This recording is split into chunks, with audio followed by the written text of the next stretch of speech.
ঋতুপর্ণা সেনগুপ্ত ও সাকিব খান দুজনই দুই বাংলার জনপ্রিয় তারকা। তারা দুই বাংলার সিনেমাতে অভিনয় করেছেন। কাজের সূত্র ধরে তাদের বন্ধুত্ব।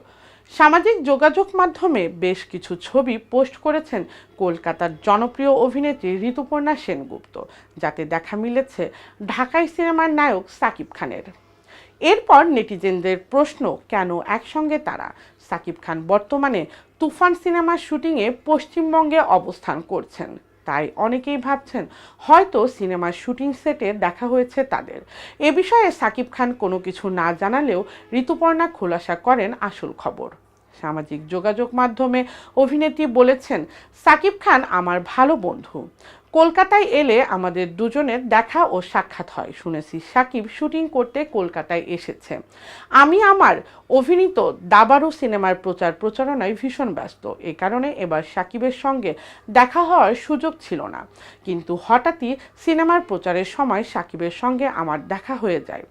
এ সময় আমার সঙ্গে ছিলেন আমার এক বান্ধবী ও তার স্বামী। সবাই মিলে একটি আনন্দঘন সময় পার করেছি।